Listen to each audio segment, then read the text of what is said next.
Samo zato, ker je to označeno kot pobeg, še ne pomeni, da to obravnavamo kaj drugače kot katerikoli drug primer pogrešane osebe.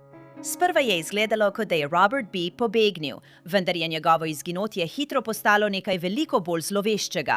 Umor, za katerega je bilo potrebnih približno 10 let, da so ga rešili. Sam Angela Levy, Intuit Crime Fix.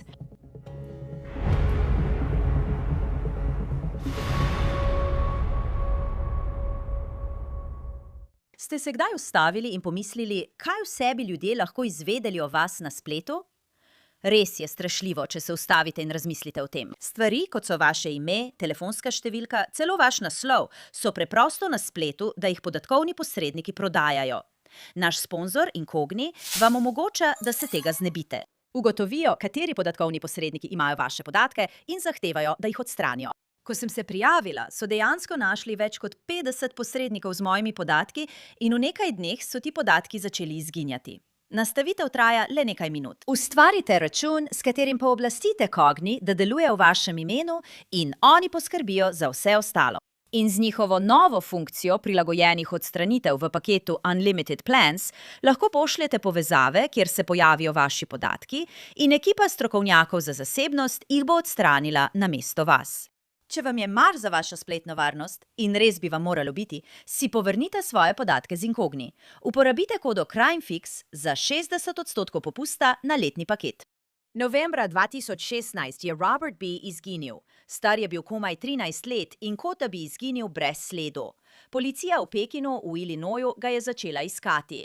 Pekin je mesto s približno 31.000 prebivalci južno od Peorije.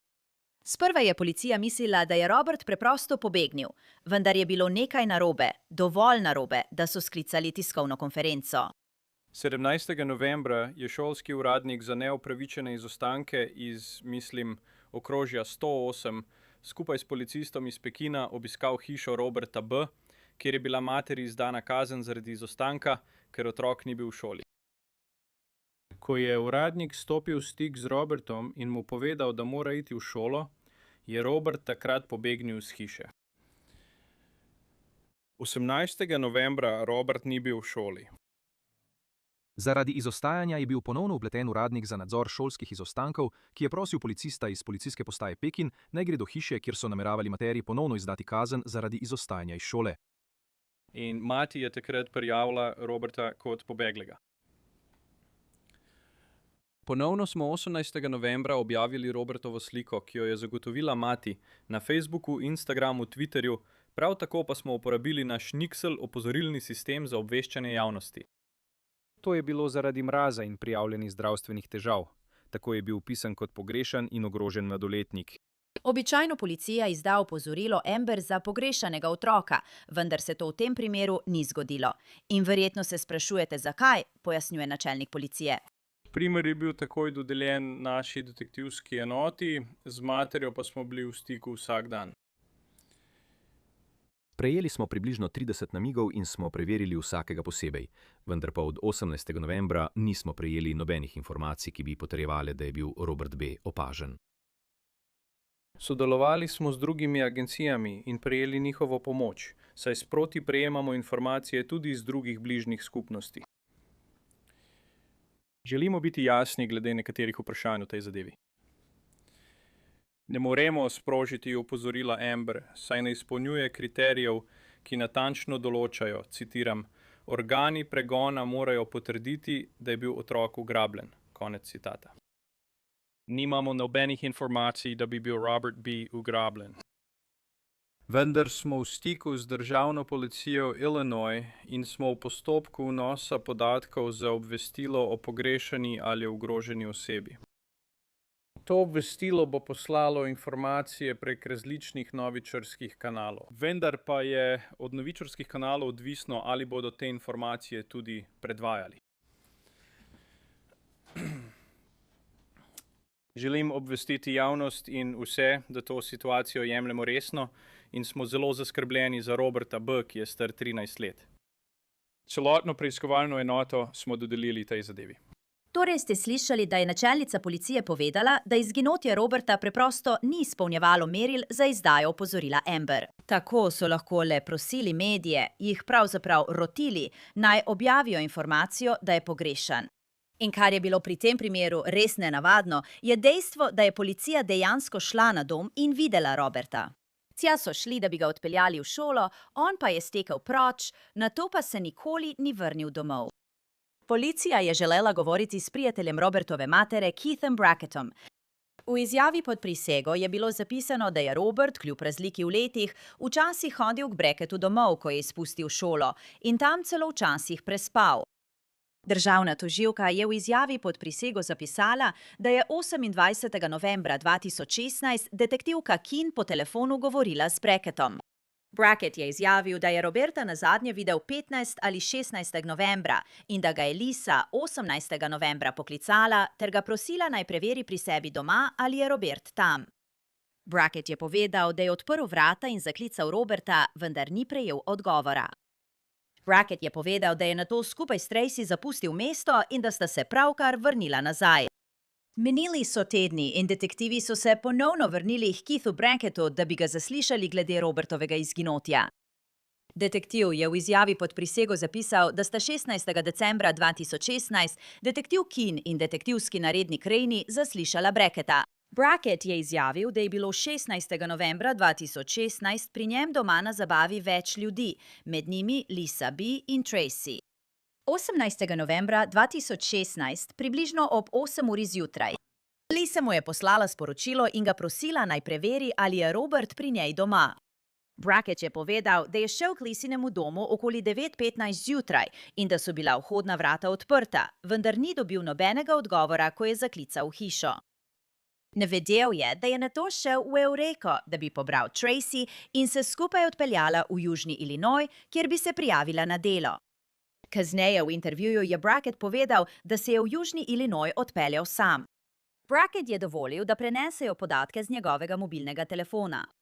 Kasnejši pregled Brackettovih zapisov mobilnega telefona je pokazal, da je bil Brackettov mobilni telefon še vedno v Pekinu ob 12:48 uri 18. novembra 2016. Tako je videti, kot da detektivi poskušajo reči, da je tam podal nekaj lažnih informacij.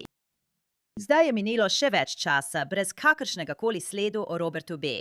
Ta teden vas vaš program za preprečevanje kriminala v območju Greater Peoria, ki pokriva okrožja Peoria, Tazewell in Woodford, popelje v Pekin, kjer se osredotočamo na primer pogrešane osebe. 18. novembra je bila 13-letni Robert B. prijavljen kot pobegli otrok strani njegove matere. Detektivi so vložili veliko ur v iskanje Roberta, vendar brez uspeha. Državne in zvezne oblasti so se pridružile preiskavi ter sodelujejo s policijsko postajo Pekin pri sledenju namigom na številnih lokacijah po osrednjem Illinoisu. Opravljene so bile iskanja, pogovori in terenska iskanja, vendar preiskovalcem Roberta še vedno ni uspelo najti. Robert je visok, 137 cm, težak 50 kg. Nazadnje pa so ga videli v rdeče sivi majici, modrih kavbojkah in rdečih Nike copatih. Sem detektiv Mike Eaton. Preprečevalci kriminala bodo ta teden plačali do določene vsote za informacije, ki bodo preiskovalcem pomagale najti Roberta B. Potem pa julija 2017, grozljivo, mračno odkritje. Državna tožilka je zapisala, da so 24. julija 2017 v odmaknjenem območju za hišo na cesti številka 29 našli skeletne ostanke. Detektivi iz policijske uprave Pekin, šerifovega urada okrožja Tazewell in državne policije so prišli na kraj dogodka. Poleg skeletnih ostankov so na kraju našli tudi 2 različni vrsti vrvi različnih barv ter kepo lepilnega traku in črnega izolirnega traku, na katerem je bilo videti prilepljene človeške lase. Nadaljnja preiskava je pokazala, da je bila lastnica posestva, kjer so našli ostanke, ženska po imenu Mary. Mary so zaslišali in izjavila je, da je lastnica posestva, vendar zanj skrbi njen nečak Keith Brackett. Mary je povedala, da za posestvo skrbi Keith že od leta 2016 in da je Keith kosil posestvo približno pred 2 tednoma. Mary je prav tako povedala, da Keith trenutno prebiva v hiši, ki je v njeni lasti in se nahaja na ulici Cooper v Pekinu. Detektivi okrožja Tazewell so odšli do te hiše in ko so se približali, so opazili nekaj vrvi zunaj hiše, ki je bila po sestavi in barvi podobna vrvi najdeni na kraju, kjer so bili najdeni skeletni ostanki. Za hišo je bila izdana nalog za hišno preiskavo. V garaži hiše, kjer je prebival Brackett, so detektivi našli vrvi, ki so bile videti enake kot tiste na kraju dogodka, pa tudi lepilni trak, črni električni trak in več pripomočkov za zadrževanje, ki se pogosto uporabljajo pri spolnih dejanjih.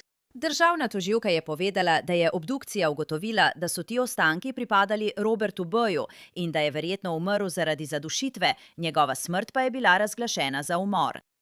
Naslednji dan so detektivi ponovno obiskali Keitha Bracketta na kratek pogovor in povedali, da se je strinjal, da bo govoril z njimi.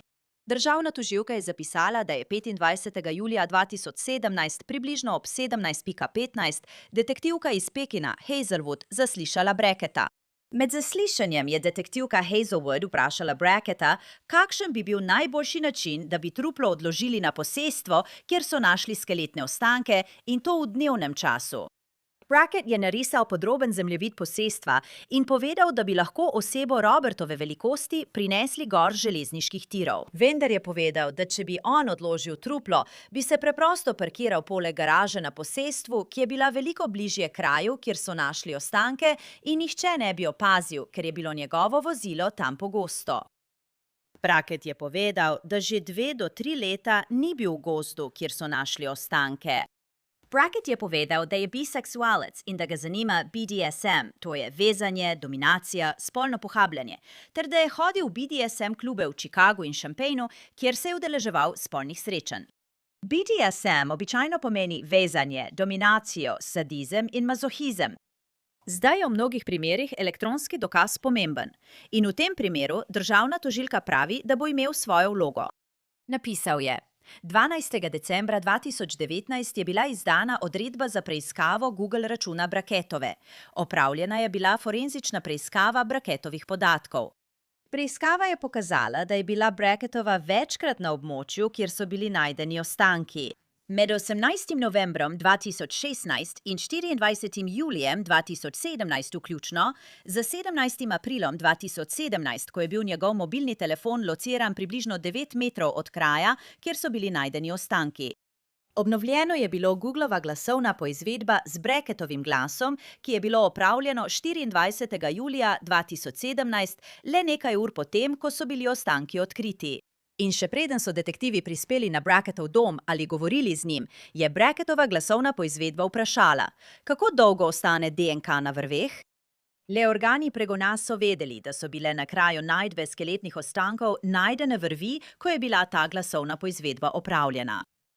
Brackett je prav tako opravil glasovno poizvedbo v zgodnjih jutranjih urah 25. julija 2017 in vprašal, kaj narediš, če si osumljenec za umor? Keith Brackett je leta 2018 odšel v zapor zaradi vloma in drugih kaznivih dejanj, vendar je bil pogojno izpuščen decembra 2020. 5. 2 dni po izpustitvi je Brackett objavil to fotografijo na Facebooku. Potem je 1. februarja letos Keith na Facebooku objavil: "Veselim se, da začnem to novo ustvarjalno pot na profesionalen način. Oglejte si moj profil, da izveste več o meni in me spremljajte, da ostanemo povezani. #profesionalni način." Potem je 13. marca Brackett na Facebooku objavila: "Sem transspolna ženska, ki prosi za pomoč, da bi lahko imela več oblačil, higienskih potrebšč in čistilne opreme. Kot ženska nisem šala, sem človek, ki živi na ulici in v Dream Centru v Peoria, Illinois. In prosim za vašo podporo, da mi pomagate, da pridem ven in postanem to, kar naj bi bila. Če ste homofobični, bom še vedno vaša prijateljica. Čeprav ste homofobični, dovolite, da vam razložim resnico o življenju. Prosim, dovolite mi, da razložim, da sem človek. Verjamem v isto. Imela sem enako kožo, enak odtenek kože, tako da barva ni pomembna. Ampak na koncu dneva smo se vsi rodili iz materinega trebuha. Smo enaki. Ni pomembno. Barva ni pomembna. Rasa ni pomembno. Seksualnost. Pomembno je, da smo enaki. Prosim, podprite me in mi pošljite denar, da si lahko kupim stvari in postanem oseba, kakršna sem." Keith je na Facebooku objavila tudi letak z obvestilom, da si zdaj želi, da jo kličejo Amy Joe, in napisala: "Medtem ko sem bila v zaporu, sem imela operacijo, ki mi je spremenila življenje in postala sem oseba, kakršna sem si vedno želela biti. Ženska.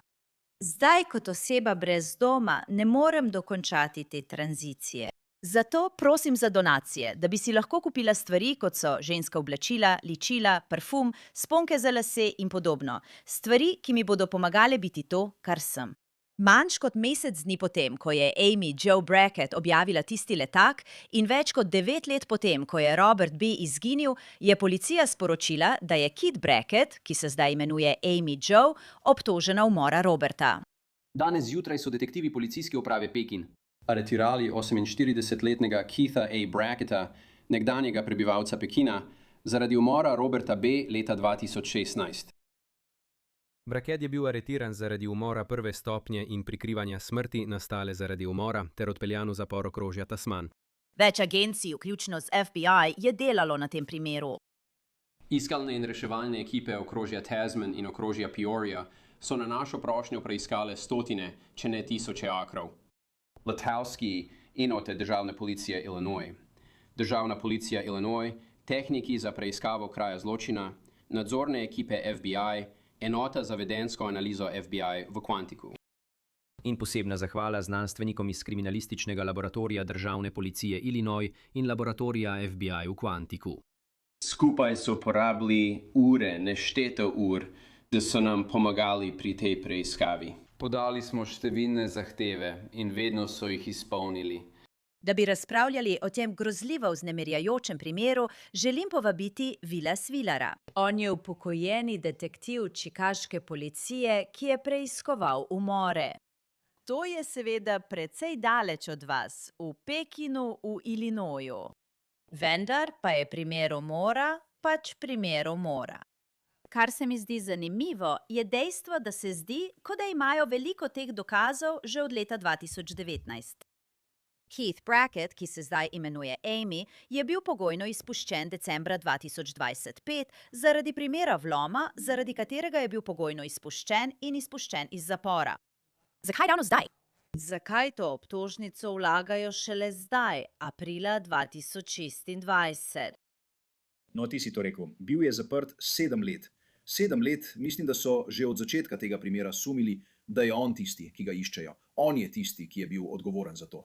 Seveda, potem, ko so ostanke ubogega otroka našli za hišo njegove tete. To je zagotovo vplivalo na vse skupaj. Pridobili so veliko odredb za preiskavo, opravili so veliko dela, a on je bil zaprt. Bil je zaprt 7 let, tako so imeli priložnost, da si vzamejo čas. Bili so zelo metodični, poskrbeli so, da niso ničesar spregledali in pripravili dober primer za tožilce. In potem, ko je bil pogojno izpuščen, je bil čas, da ga primejo. Ampak zunaj je že približno 3 mesece. Torej, več kot 3 mesece je že zunaj. Misliš, da so samo čakali in opazovali, kaj bo naredil? Kaj misliš, da se je dogajalo? Mislim, da so zbirali dokaze za primer. Kot si rekel, je trajalo 7 let. Skoraj 10 let je minilo, odkar je bil tisti ubogi otrok ubit. Ampak mislim, da je policija ves ta čas gradila svoj primer. Odredbe za preiskavo, preverjanje ozadja, sestavljajo ta mozaik. 3 mesece potem, ko je zunaj, je v prehodnem domu. Se pripravlja, da bi se preselil v drugo zvezno državo, kar pa ne more storiti, če je na pogojni, razen če dobi posebno dovoljenje. Mislim, da so samo sestavljali svoj primer. Morda so čakali le na še nekaj dodatnih dokazov, forenzičnih dokazov. Ampak mislim, da je zdaj primeren čas, da vložijo obtožnico. Zelo zanimivo. Zdi se, da so imeli vsaj to, kar so navedli v tej zapriseženi izjavi o utemeljenem sumu. Večino teh stvari imajo že vsaj od leta 2017-2019. In kar imajo trenutno, je nekaj, kar se zdi precej močan posreden dokaz. Mislim, ostanke ubogega Roberta so našli na posestvu, ki ga je po navedbah policije vzdrževal Kit Brackett. Ostanki so bili, veste, zvezani s predmeti, vrvjo, lepilnim trakom, ki so podobni tistim, ki so jih našli na Brackettovi posesti, kjer je takrat živel. Pogovoriva se najprej samo o teh 2 stvareh, potem pa bova šli še na ostale. V redu, pogovoriva se o vrvi. Ko govorite o podobni vrvi, ali je to ista vrv, ker je razlika. Običajna vrv, mislim, obramba lahko pri običajni vrvi trdi, koliko ljudi ima dostop do takšne vrste vrvi. Torej, to je delček, to je del sestavljanke. Ampak če imate konce vrvi iz ostankov in iz tistega, kar ste našli med preiskavo na podlagi odredbe, če imate konce vrvi, ki so bili očitno odrezani in lahko rečete, da so bili odrezani z istim orodjem, potem to postane neposreden dokaz in neposreden dokaz. Če lahko rečete, to je kot sledovi orodja, vlomilska orodja, pustijo določen vzorec na vratih. Če najdete to orodje in ga postavite na podboj vrat, lahko rečete, da je to orodje naredilo ta odtis. Prav tako kot prstni odtis. Tako da je tisti štrik zelo pomemben. In če bi bil ta štrik povezan z orodnimi sledmi, to postane neposreden dokaz in ne posreden. In kar zadeva bližino kraja, kjer je bilo telo najdeno, mislim, da je to najmočnejši posredni dokaz, kar jih lahko dobiš. Veš, obrambni odvetnik bo razčlenil celo to stvar z vrvjo in lepilnim trakom. To bodo naredili. Ampak policija je imela dovolj časa, da vzame, kar so našli pri Robertovih ostankih in to primerja v laboratoriju s tem, kar so našli v domu Keitha Bracketta. Imeli so veliko časa, da to naredijo. In morda, kdo ve, so bili v hiši računi za te predmete? Tudi to je mogoče. Seveda. Veš, otrok je izginil leta 2016. Ali je tip šel v trgovino? Je kakšen račun iz Home Depota? Je bila kakšna bremenitev na kreditni kartici? Vem, da so opravili veliko odredb za preiskavo njegovih telefonov in uspeli so ga locirati glede na geolokacije, kje je bil v času izginotja. Tako da ja, bilo je več kot dovolj časa. Kot si rekel, 7 let v zaporu, 10 let od zločina, 9 let, odkar so našli posmrtne ostanke. Bilo je več kot dovolj časa, da opravijo vse to delo in se prepričajo, da so pripravljeni, ko pride čas, da proti temu človeku sprožijo postopek. Ena izmed stvari, za katero mislim, da je res eden najbolj obremenilnih dokazov tukaj, poleg dejstva, da je ta fant preživljal čas pri njem doma, je bil Robert pri Keithu doma. In o tem bomo govorili v trenutku. Opravljen je bil forenzični pregled Googlovega računa, ki je pripadal Keithu Brackettu. In vse to je zapisano v izjavi pod prisego, ki jo je napisal detektiv v tem primeru, oziroma bolje rečeno državni tožilec. Ampak veste, detektivi so zbrali te informacije. Poglejmo si jih na zaslonu. Piše, da je bil 12. decembra 2019 izdan nalog za preiskavo Brackettovega Googlovega računa. In opravili so forenzični pregled podatkov. In rekli so, da so ugotovili, da je bil večkrat na območju, kjer so našli posmrtne ostanke. Med 18. novembrom 2016, ko je Robert izginil, in 24. julijem 2017, vključno 17. aprilom 2017. Piše, da je bil njegov mobilni telefon približno 9 metrov oddaljen od kraja, kjer so našli posmrtne ostanke. Torej, mislim, da tam ne govorijo o podatkih triangulacije mobilnega telefona. Morda govorijo o podatkih iz Googla. To bi lahko bilo bolj natančno. Ja, mislim, podatki iz Googla so bili še precej novi, ko sem se ukvarjal s temi stvarmi. Kot si rekel, smo prej uporabljali triangulacijo prek mobilnih stolpov. In potem, ko si dobil podatke z mobilnih stolpov, če si nekoga aktivno iskal, si imel to napravo Triggerfish, s katero si lahko pingal, ko si se približeval. Lahko si pingal in bil tako natančen, ampak ti podatki iz Googla so veliko bolj natančni kot triangulacija. In to je približno tako obremenilno, kot je sploh mogoče. Ja, in potem je tukaj še ena plast. Obstaja še ena plast podatkov iz Googla in to je ta glasovno iskanje, za katerega trdijo, da ga je naredil Keith Brackett. Rekli so, da so iz podatkov Keitha Bracketta pridobili glasovno iskanje in to je bilo 24. julija 2017 na isti dan, ko so našli Roberta. Ko so našli Robertove posmrtne ostanke. In rekel je, da je bilo to predtem, ko so detektivi šli v dom Keitha Bracketta. In da je iskal, kako dolgo ostane DNK na vrveh. In da je bila samo policija obveščena, da so bile na kraju najdbe skeletnih ostankov najdene vrvi, ko je bilo glasovno iskanje opravljeno. In naslednji dan išče. Kaj narediš, če si osumljenec za umor? Mislim, vse to so zelo obremenilne stvari. Stvar z vrvjo je izjemno sumljiva, ker če tega nihče ni vedel javno, je to podatek, ki bi ga policija zadržala zase, saj bi to lahko vedel le morilec. Absolutno. Zelo previden moraš biti, kaj daš v javnost. Popolnoma prav imaš. Ko si v zasliševalnici, ko govoriš z osumljencem, mu nočeš dati nobenih informacij. Želiš, da ti oni povedo, še posebej, če gre za nekaj takega, kot si rekel, za vrv. Če nihče ni vedel za vrv in ti on omeni vrv, je tvoj primer vedno močnejši. Ta uganka najprej raztrosi vse koščke po mizi, zdaj pa jih začneš sestavljati skupaj. In točno to so naredili v tem primeru. In potem se sprašuje, kaj narediš. Veš, to je obtožba, da je iskal. Kaj narediš, če si osumljenec za umor? In tako, veš, prepričana sem, da je dobil rezultate na Googlu za to. In rezultati na Googlu so mu verjetno rekli, naj ne govori s policijo. Absolutno. Naj jame, naj odvetnika. Takšne stvari. Absolutno. Mislim, kot sva rekla, vse to je del primera. Imajo dovolj časa, da to naredijo, dobro so to sestavili. Najprej, ni me briga, kakšne so okoliščine. 13-letnik ne bi smel biti prijatelj 40-letnikom. Tukaj je problem že od začetka.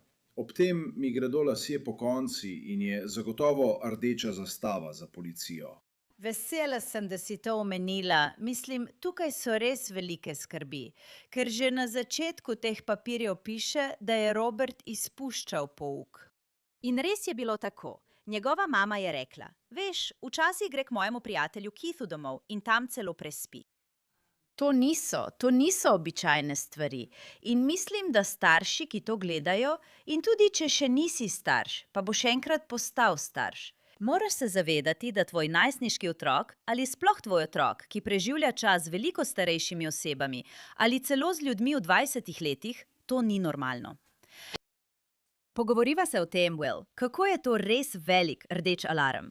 In starši, pa tudi vsi ostali, se lahko iz tega nekaj naučijo. To ni normalno vedenje. Ne, to ni normalno vedenje in kot starš moraš razumeti, jaz sem starš in moji otroci so zdaj starejši, ampak čemur izpostaviš svoje otroke ali čemur izpostaviš sebe, temu izpostavljaš tudi svoje otroke. In mora biti še kaj več za tem. In nočem, ne vem veliko o ozadju mame ali družine, ampak tam se mora dogajati še nekaj več, če veš, da tvoj otrok pri 13 letih prespi pri odraslem moškem doma in izpušča šolo ter gre k njemu domov. Tam se mora dogajati še nekaj drugega. Zdi se, da je mama žurala s Keithom Bracketom. Ne vem, ali je bilo veliko uživanja drog ali kaj podobnega. Zdi se, da je to verjetno mogoče, ampak hodil je s to žensko, Tracy, in vsi so tako imenovano žurali. Tako je opisano v izjavi pod prisego. Čemur se izpostavljaš ti, temu izpostavljaš tudi svoje otroke. Prav. In otroci, kot je 13-letni otrok, bi morali biti doma starši, ne pa v družbi odraslih, ki žurajo. Ne, družiti bi se morali z drugimi 13-letniki. Prav. To je res grozljivo tragičen primer. In veste, kar me pri tem tudi tako žalosti, je to, da je Robert, piše, ko so policisti prišli na hišo, da bi mami izročili kazen zaradi izostajanja in ga odpeljali v šolo, pobegnil. Pobegnil je. In to je bilo, mislim, to je res tako žalostno. In potem ga ni več in ga nihče nikoli več ne vidi. In predvidevam, da policisti mislijo, da je šel v hišo Keitha Bracketa in potem ga nikoli več niso videli. To je nekako, veste, tista povezava, ki jo lahko tukaj naredite s tem primerom. Torej, Will, samo beremo, kaj imajo tukaj kot podlago za utemeljen sum. Misliš, da imajo še veliko več, za kar še ne vemo? Mislim, da imajo. Mislim, da bo tožilec predstavil res dober primer. Vse stvari, o katerih sva govorila, vsi forenzični dokazi, o katerih sva govorila, možne sledi v grobnici, vse to bo prišlo na dan. Za utemeljen sum tega ne potrebuješ. Ampak, ko pride čas, da to dokažeš brez razumnega dvoma, verjemi, da bo vse to tam. In ne vemo, ali je Keith Brackett dal še kakšne druge izjave. Vemo samo to, kar so zapisali v izjavi pod prisego. Prav. No, to je res grozen primer. Ta uboga deklica je pred 10 leti, skoraj 10 leti, izginila in bi morala biti še vedno tukaj. In to je res zelo žalosten, grozljiv primer. Will Svilar, hvala kot vedno za vaš čas in strokovnost. Seveda, ni zakaj. Zdaj je ime Keitha Brackett še vedno uradno Keith Brackett. Pravno ime še ni bilo spremenjeno, vendar kot ste slišali, Keith je v tranziciji in želi, da jo kličejo Amy Jo, kar je tudi povedala na sodišču. Torej Keith Brackett, ki se zdaj imenuje Amy Jo, ostaja v zaporu okrožja Tazewell. Spremljali bomo ta primer in vas obvestili, kaj se bo zgodilo. In to je vse za to epizodo Crime Fix. Sem Angela Levy. Najlepša hvala, da ste bili z mano. Se vidimo naslednjič.